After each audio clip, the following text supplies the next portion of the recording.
Well, welcome to the Middlesex Moments radio show. I'm Dr. Anna Wasesha, president of Middlesex Community College, and joining me today is Adam Floridia. Hi. Well, welcome, Adam. Adam's been on this show before. Of course, you had a whole previous life before Middlesex. Yeah. Like high school teacher, right? Yes. The whole previous life makes it sound like I'm so old. Yeah. It does seem like a lifetime ago, though. But I'm only 32. Yeah. So you were a high school teacher in Plainville. I was a high school. Yeah. I remember. Yeah. High school teacher in Plainville, and started adjuncting here, and realized I loved it here, and now eventually here I am. Yeah, that's full time. And part of the stopping point, your sort of entryway into Middlesex, was you were running our learning center. Yep. And then you became a full-time English teacher, so now you're an ET. An ET. English teacher. Ah, yeah. Or extraterrestrial. Nobody has ever said that to you before? No. Oh, wow. No. Oh, yeah, well, you're an ET. All right, so I asked Adam to come on the show today because he reads 50 books a year, which completely blows my mind. And since I'm so pro-literacy anyway, but I couldn't ever compete. So it doesn't make... Reading isn't a competition, though. Yeah. I wanted to ask you, first of all, why? So, I mean, we got this whole wonderful radio show to talk about how you are an ET here at MXCC, and you're reading 50 books a year in addition to all the other stuff you're doing, like teaching full-time and having a young child. Yep, that doesn't... And actually, that he has put the biggest constraints on my reading time. Yeah. But I have not cheated. I do not count the numerous books I read to him. So when I count my 50, there's no Goodnight Moon or Cat in the Hat on there. Adult books. If I added his, God knows how many it would be. Yeah, I'm sure. Since those are... How old is he? He will be 2 in January, so 21 months. Yeah, it's not anywhere near chapter books or anything like that. So these are like the short, big picture, a couple of lines, flip the page. Then do it again, again. Does he have a favorite book? Yes. He does. Right now he loves The Big Red Barn and Yellow Digger, 2 books that I had never heard of. He loves The Cat in the Hat, too, which is one that people are probably more familiar with. Sure. My wife reads that to him every night before bed. I love it, too. Well, we're going to have to take a break, but don't let me forget this thing about over and over and over again, because I have another friend. I have many friends, including you, who are readers, and she will read books over and over again. I don't know. I think I've maybe read 1 or 2 books. Catcher in the Rye I read again because I wanted to prove to myself it was the phenomenal book I thought it was. But I don't do that, so... we have to take a break, and they'll play a public service announcement, and we'll come back, and let's talk about reading over and over again, and then let's talk about reading 50 books a year. Certainly. Well, we're back. This is the Middlesex Moments radio show on WLIS WMRD, and I'm Anna Wasesha, the president of Middlesex, and today I'm talking with Adam Floridia. And we just said, and I'm saying this out loud so I don't lose track of it, why do people read books over and over again? What do you think about that? I don't know. Obviously, this is a kind of cop-out answer, but it's got to just be personal preference. People find something they like and read it over and over. That's the best answer I can give, because I'm more like you. It's very rare that I'll read the same book again and again. I think the only time that really happens is when I am teaching the book. So I've read To Kill a Mockingbird, which is one of my all-time favorites, probably a half a dozen times. And I could still read that again. However, now that I'm not teaching, it used to be something I taught every year in high school. I haven't read that since I taught high school. If I picked it up and read it, I would love it. But there's so many other books that probably aren't nearly as good, but I've got to at least check those out first. Mm-hmm. I think, maybe for children it is the dependability of the experience, so you kind of know what's going to happen in the story. But I agree with you. I always I'm kind of looking for what's around the corner that I haven't seen yet. Yeah. Yeah. So let's jump to the big question, which is why 50 books a year and what 50 books and 50, 50, 50. What's the story there? 50 is a nice even round number. I actually started, it was in 2008 when I started studying for the GRE. So I started working here as an adjunct professor in 2007. I was still teaching high school full-time and realized I love teaching college. It's a completely different world. So how am I going to get to be a college professor? Well, I'm going to have to take the GRE and go to get a PhD, and that's going to require a lot of reading. The GRE literature test, the specific subject test for English. I actually took that, so I know exactly what you're talking about. Was the most extraordinarily difficult and also exhilarating test I've ever taken. I think it was, 200, 250 multiple choice questions, but it was about any book ever written. It could give you a passage from a story from modern English dating back to old English, something from Beowulf, and you might have to identify the author or the time period or the specific work. So starting to become well-read was just a matter of studying for the test. It was nice also because that was the first time that I think I actually really, really learned and started to appreciate everything I'd read as an undergrad. I was an English major as an undergrad, so I had read through a lot of the stuff I was studying, but I'd take the class. I did all the reading. I was a good student, did all the reading, get my A's, move on to the next class, and the stuff would start to fade. So this was a great way to go through all my old Norton anthologies, which I love, and I read, I think, probably 2 full Norton anthologies, so 10,000 some odd pages. And I did really well on the test, and ended up not going on for a PhD anyway, but still becoming an ET, which I'm thrilled with here. And it really was such a wonderful experience reading, and just I have such a passion for reading that I didn't as much when I was an undergrad. I was reading for school, and I liked it, and I knew I wanted to do something with English, but I'm reading more now on my own that I don't have to than I ever did before. So I just decided to keep that up. How do you find time to read, and where do you read? Good question. I'll read anywhere. I almost always have a book on. Do you carry them with you? I have a book in my bag right now. So if I was sitting 15 minutes before the radio show and you weren't around to talk, I would have taken out my book and read for 15 minutes. So you don't mind reading for 15 minutes and then putting it down? I'd say some of it depends on the material too. So something that's maybe a little denser, I might need to cut out a segment of time. Most often it's before bed, since I'd say 7 o'clock and on, because 7 o'clock is my son Jameson's bedtime. So he goes to bed, and then I actually have time to either get work done and or read. I don't watch much TV, so if you take how much time the average person spends watching TV, probably a couple hours. If you can read a couple hours a day, you can definitely get through 50 books a year. Yeah, I absolutely agree with that. Well, okay, so what was the first book of the year that you read? Oh, is this a pop quiz? Do you know what the first book of 2013 was? Something to do with George Perec, who I might have mentioned actually last time I was on the radio show too. He was a French author who was in a group of writers who I couldn't pronounce the French terminology, but they were experimental writers of fiction, so they would use these certain rules and constraints to guide their writing. Yes. And I know I mentioned... Like no verbs, for example, something like that? Or they could do one with no verbs. It was no letter E. Oh, that's right. He wrote an entire book without using the letter E, which is mind-boggling. And then a short story where the only vowel he used was E. So that was at the end of 2012 is when I started really discovering that and getting into those guys. So that carried over into 2013, and I read... It might have been a biography of his life, might have been the first thing, or just another story by him. And actually, that's what I have in my bag now is another book by him because I'm getting back into it. Do you try to read through the complete works of an author? If I find someone I like, absolutely. Yeah. Absolutely. So Vladimir Nabokov is one of my all-time favorites. Kurt Vonnegut's been my favorite for a while. That was the subject of my master's thesis. Perec is now up there. I went on a Charles Bukowski kick for a little while. What do you want to say about Charles Bukowski? I really enjoyed it. Yeah. I liked Ham on Rye a lot. Not for everybody.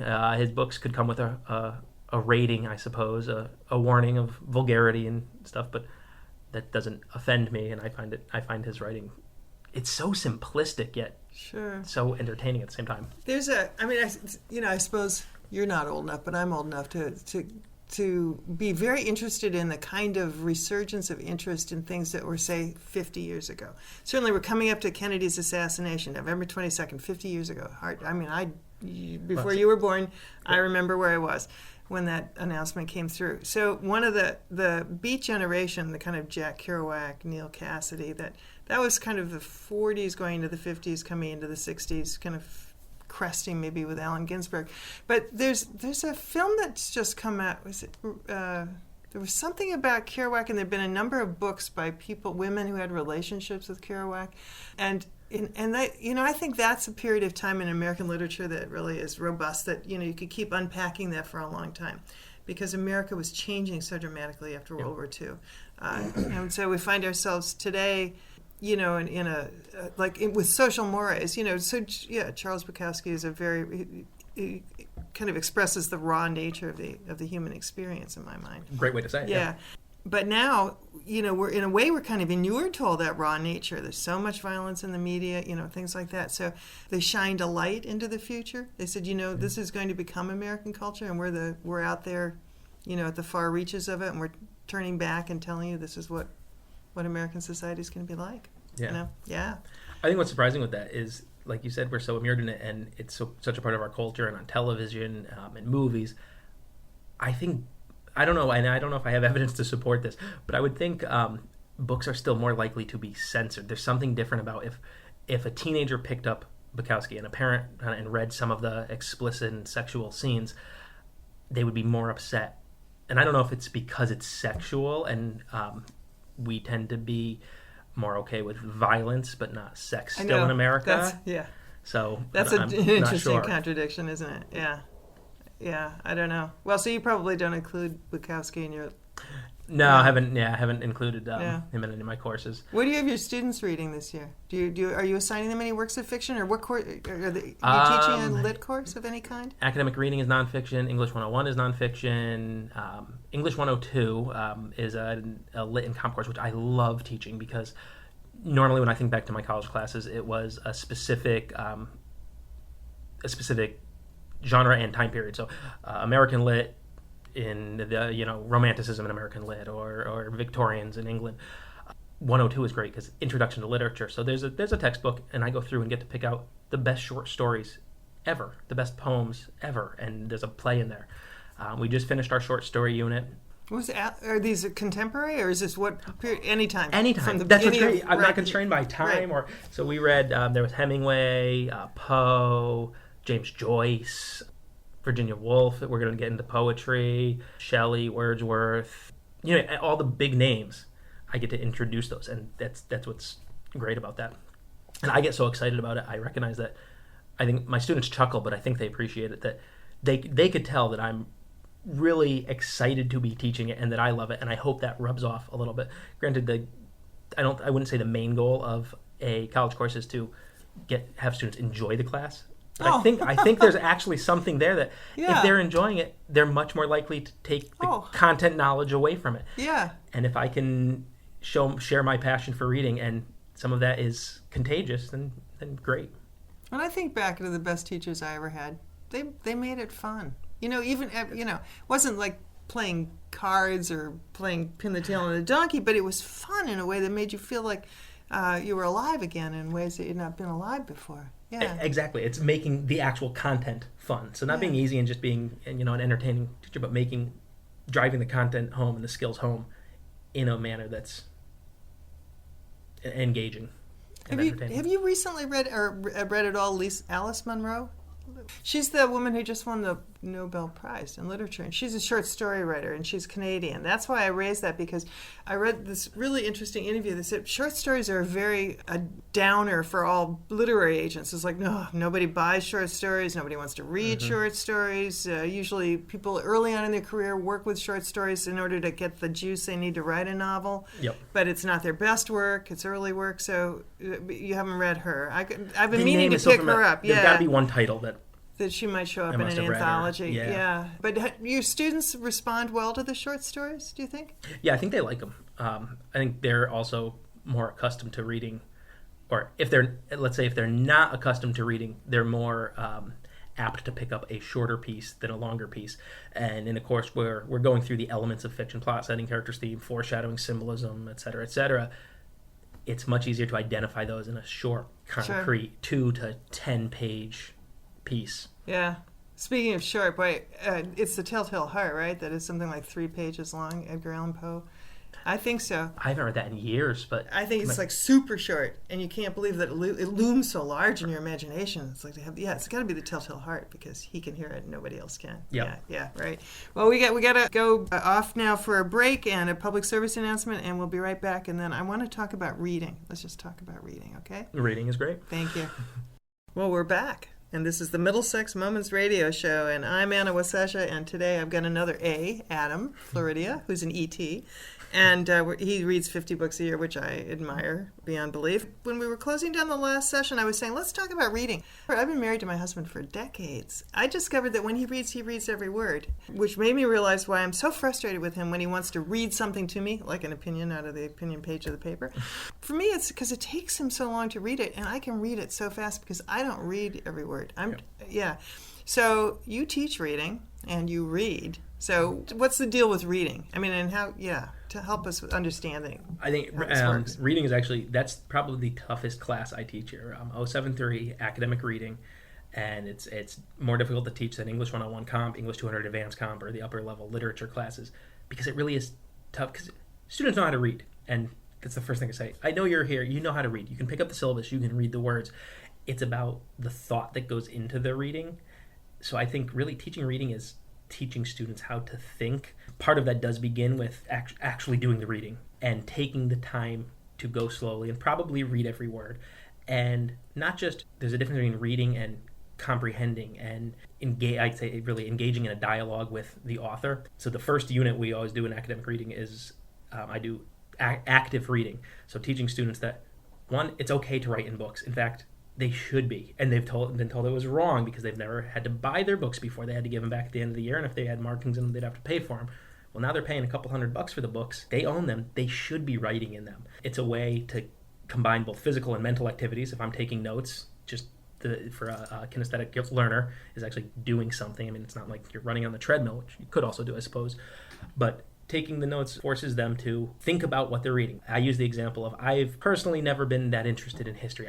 For me, that's a subject that tends to bore me. So if you give me an assignment for homework and I have to read 30 pages of a history chapter, I'll do it. I'm a good student. I'll read it. And then either halfway through, I won't remember what I just read, or there's no way tomorrow for the quiz I'll remember it. But if I actually take the time to think about it as I'm reading and write either little summaries of each paragraph or my thoughts and questions, reflections, reactions, one, it will be so much easier to review because I can go back and look at the little notes I made. Two, I will remember it better even if I don't go back and look at the notes because I actually thought about it the first time, as opposed to, I read 30 pages. That means I read the words and pronounced them maybe mentally in my head, but my head was, I was actually thinking about what I was going to do this weekend, or my mind was somewhere completely else. Yeah. I mean, as you're saying that, I'm flipping back into remembering trying to read The Fairy Queen and not getting through it, and realizing I'd maybe be 6-10 pages along and I would have no idea what I read, which is ridiculous. Yeah. On the other hand, if I'm reading a book in which I'm completely engrossed, I don't remember turning the pages. And I don't think, I'm sure I'm not reading, because I'm in another place in my mind. But that double tracking, I can't wait. I hope I live long enough, I know you will, to have the mapping of the human brain figured out, because what's going on in our heads? Because it's true, you are thinking, well, I should be starting dinner, but also something's just happened in this book, and then and then you're hearing things, you hear, your senses are alive, right? So you hear noise in the background, and it's complicated. So and reading is the beginning of everything. Reading is the ability to do well in mathematics and science. It's the key that opens everything. Everything. So that's why English is the most important subject. Sorry, math teachers. Yeah. Well, and how do you know that somebody's learned how to read in the course of taking a course from you, Professor E.T., also E.T. Adam Floridia? How do you know? It's tough because that's the other part about teaching reading is I'm not teaching reading. I'm teaching academic reading. So the thought behind it. I could ask certain questions about insights. What I'll usually do on my midterm and final exam, I'll have them take a bunch of the pieces they've read. And so we did a unit on looks being important to in America, and say, here's an essay question: how important are looks in America? Something simplistic, and cite at least 3 of the articles we've read. So it's a matter of, yes, they can read an article and understand it. Then they can also take that knowledge, combine it with other pieces of information, apply that all together, and create something new. And that will show me that they read and understood it. Like I said, since active reading is the first part, I want to make sure that they're reading the articles and taking notes. I can't collect 25, 30 textbooks, so I make them actually write their notes on a piece of paper, and they do dialectical journals. On the left-hand side, they write something something from the article, a paragraph, a word, a sentence, and on the right-hand side, why did they choose that? It's because it reminded them of something. They can connect to it. They can react to it. Ultimately, I'm trying to teach them to analyze it. That's what the unit we're in now is, analysis and evaluation. So not just what did the author say. Yeah, but what does it mean? How did he do it? And was it good or bad? Just because something's in print doesn't mean it's true and doesn't mean it's good. So I assign some deliberately terrible articles. And I like when they come in and go, oh, that article is awful. Why? Oh, because it wasn't organized properly. Oh, because the author didn't substantiate his points with enough evidence. We're going over rhetorical appeals, ethos, pathos, logos, so to see how arguments are constructed. And I can quiz them on that stuff. It's mostly through class discussion, though. And a lot of it, I think the teaching part comes from modeling. So they read that, they do their dialectical notes, and then in class we talk about that. And I do hope that they pick up on things that they didn't before. Half the time they'll make a comment about something that I didn't notice before. Oh, I never thought of it that way. And it shows that there's the thought going on behind the reading. Do you think there's something that gets in the way of people becoming good readers? Well, let's back up, actually. What is a good reader? Do you have an idea? It's the Socratic idea of the perfect fulfillment of the reader. What is a good reader? Who is a good reader? I think when someone can actually, the critical reading skills, so when someone can critically evaluate and judge a piece. Again, at the most basic level, it's summary. Can you read this? Can you understand it? Can you identify the main idea and the key supporting details? Yeah. And that's what we work on a lot in the first half of the semester. So it's really critical thinking. It is. It's critical thinking. That's exactly what it is. The reading piece is just, it's the instrument that gets you to the thinking. You have to put your eyes on the page and get it. So then what gets in the way of critical thinking? Oh boy, that's a huge subject. What do you think? I think effort. Yeah. Really, that's the main thing, especially if students don't feel they're strong readers. If you're not good at something, you're less inclined to do it. I used to strike out at t-ball when I was young, so I didn't play baseball anymore. I switched to soccer because I didn't want to do something I was bad at. Well, as you said, reading is fundamental to every subject.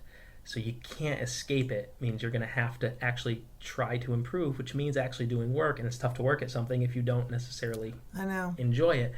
But you'd be surprised. I give, just for doing the reading assignments, because the class is a developmental level class, I grade and give assignments that I think are a little, it's easier than English 101. It's easier than a college credit-bearing class.